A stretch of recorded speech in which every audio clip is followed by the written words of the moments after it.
Papua New Guinea, a wild and rugged place. Since it gained its independence from Australia, crime and civil unrest swept the state. Now this nation has a new friend, a buddy with plenty of money who's pledged to eradicate these problems. Its name is China, and its recent moves in the Pacific make Americans and Australians very nervous. There's talk on the street of World War III.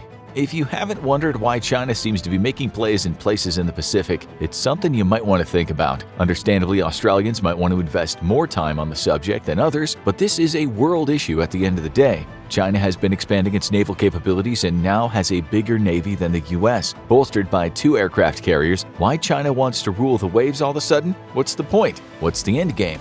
At least you have us, your faithful informants, to try to help you make sense of what's happening. Before we get into the aircraft carriers and what's happening in Papua New Guinea, aka PNG, let's look at some other matters that are related to China's rising influence in Southeast Asia. What's happened in the South China Sea over the last few years has elicited concern from countries that see China as a threat to the world order, namely the US. As you might have seen in some of our other videos, China's been busy building up their power base in that region, which militarily is a strategically important part of the world, home to shipping lanes worth many billions, even trillions of dollars. China's had to make some friends to secure its presence in the region, and if making friends wasn't an option, China found another way. But China has cast its net further afield, with the Pacific becoming the new area where the country is throwing bundles of money at nations that need help with their infrastructure and economy. One of those nations is the Solomon Islands, a country that not long ago said there'd never be a Chinese naval base on its turf. What's happened there lately has made Australian politicians more than a little bit upset. Not long before we started making this video, Reuters reported that the Solomon Islands Prime Minister's office had handed Chinese government cash to 39 out of 50 members of parliament on 2 occasions last year.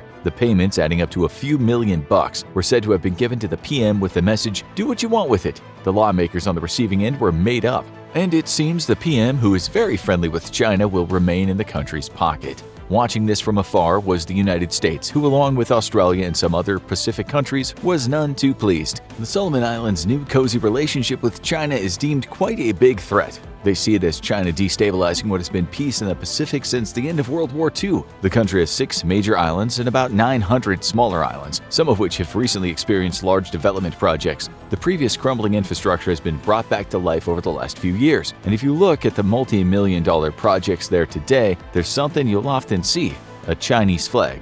Make no mistake, when locals walk past these snazzy new developments, they really know who's funding them. This is serious business, especially if you come from Australia or New Zealand, who shudder at the thought of Chinese officials cutting more ribbons in the Solomon Islands. They're especially unhappy about a security agreement that China and the Solomon Islands recently signed. What does it matter, you might think, if China helps a country to build roads and stadiums and make the internet better? The critics say it's not about fancy stadiums or Solomon Islanders getting to watch YouTube without the videos always buffering. They say this is a power play. Conversely, China's saying it's just happy to splash the cash and help folks that most need it. As you watch this video, one of the construction projects worth a whopping $50 million of Chinese cash has signs all around it that read, "For Shared Future." It's a slogan the locals hear a lot these days. China's President Xi Jinping recently echoed it at a meeting, saying China is working with Pacific Island nations to build a community with a shared future. Sounds nice, but the Australians and the Americans realize the hidden message behind the slogan.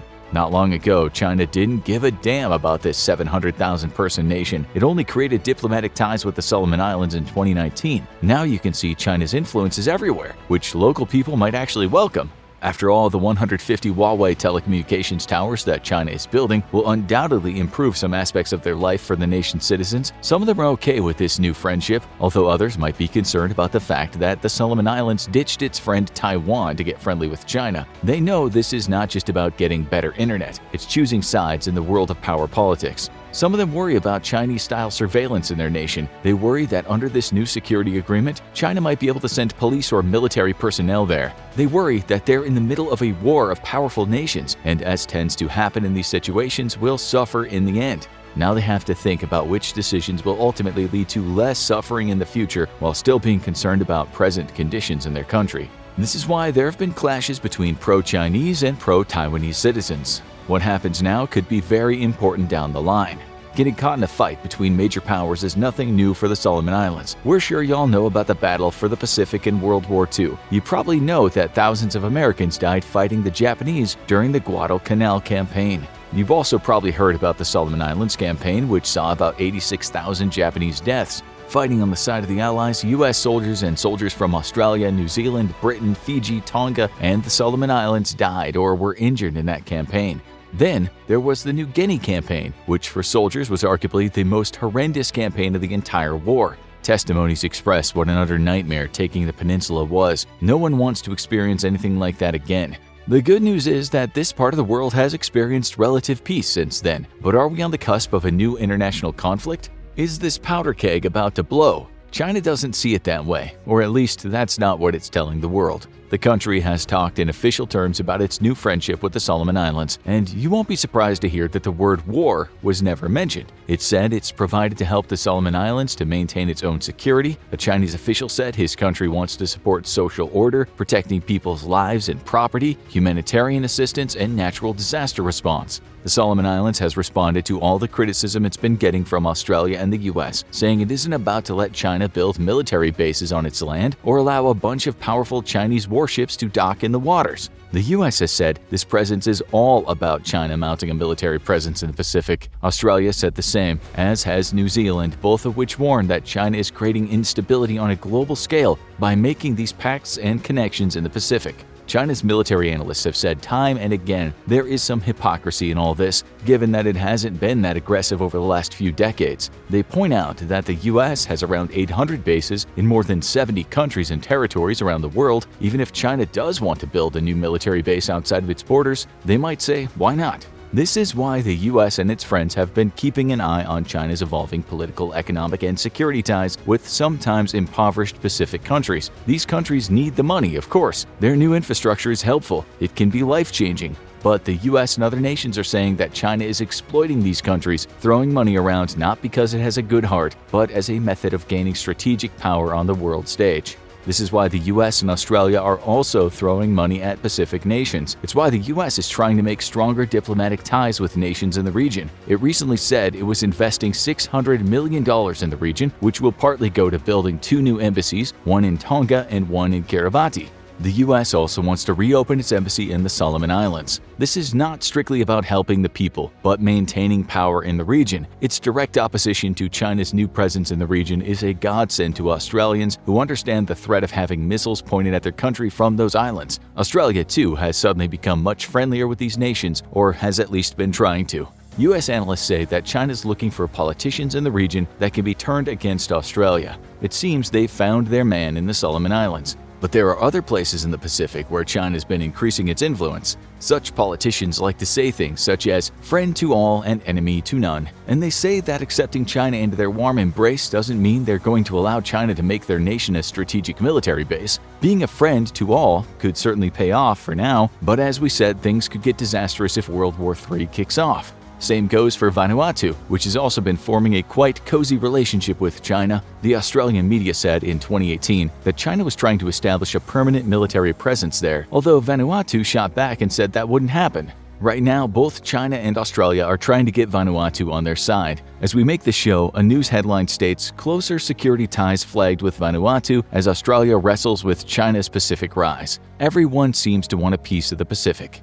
The US and Australia have watched as China has basically integrated places such as Cambodia, a country that's had a pretty tempestuous relationship with the US in the past. Being in the middle of power games has cost this country dearly, but now it's been transformed with Chinese money. We're talking about big changes. If you went there 10 years ago and returned today, you'd see what Chinese money has done. You'd hardly recognize the place. These countries are partners, although the US might say partners in crime. Cambodian leaders have left out the red carpet for China, which has recently invested a ton of money in Cambodia's Ream Naval Base, a base that provides access to the South China Sea. Locals know exactly what's going on. One of them told a Western journalist, "I hope we don't get dragged into an international conflict." Considering what had happened in Cambodia a few decades ago, he has every real reason to feel concerned. He likely has relatives who died during those dark times. The people of the Pacific also understand the precarious position they're in. The US certainly does not want to see what's happened in Cambodia happen in the Pacific. We can also look at the Pacific island nation of Kiribati, which has had close ties to the US post-World War II. In 2021, it was reported that China was paying for a rehabilitation project on the country's Canton Island. This island has only about 24 people living on it, but it's also home to an airstrip that has been used in the past for commercial trans-Pacific airline flights and before that in World War II. You might well wonder why China suddenly wants to pump a load of money into this island and its airstrip. This only happened because in 2019, Kiribati cut off diplomatic ties with Taiwan. The Kiribati president, Taneti Maamau, was said to have won the election on a pro-China platform. He said, "Come in, sure, build your new airstrip." China said thanks, and of course we will, and by the way, it's not a military airstrip.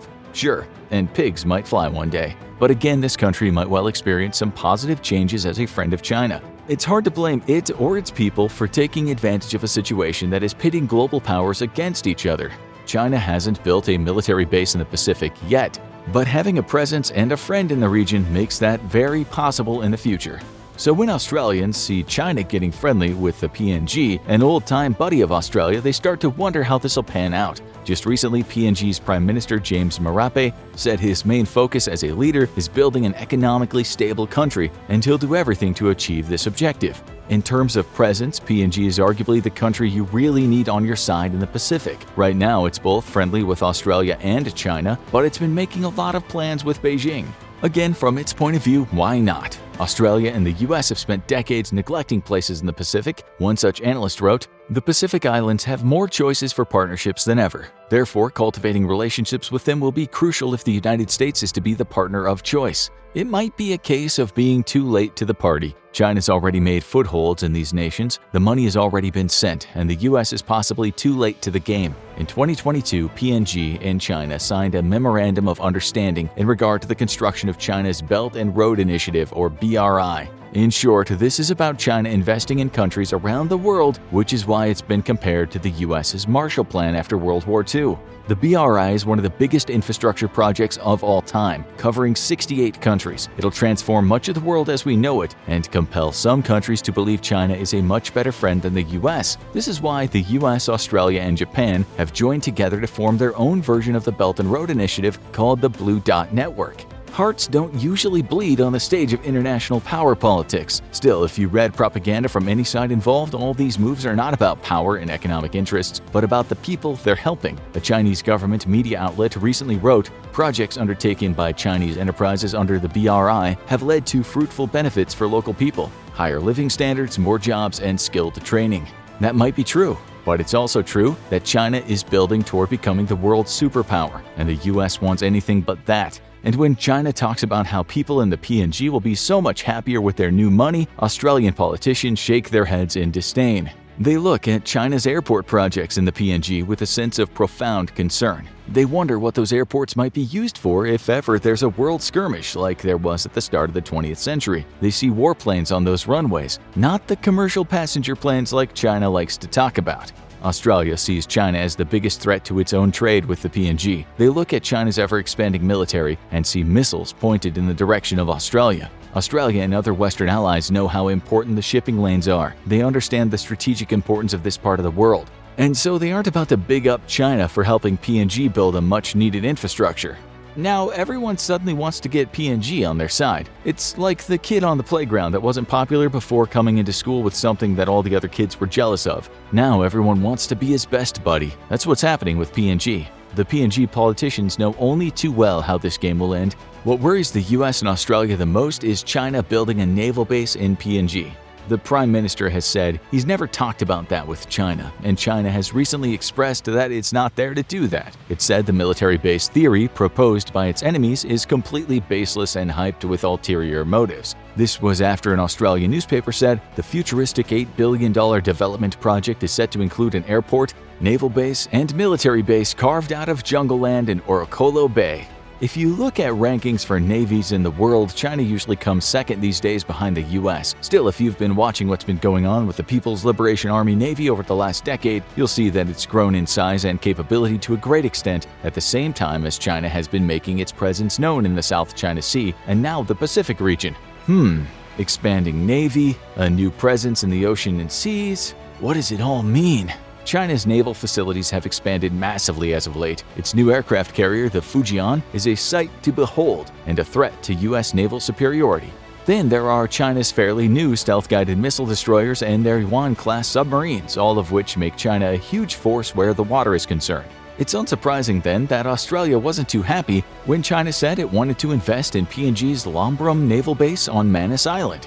This was a very important base for the US and other allies during World War II and remains a strategically important base amidst key trade routes. China never got to invest. Instead, Australia, with US investment, stepped in and handed over $175 million. This has ensured that the port will remain under the control of Australia and the United States.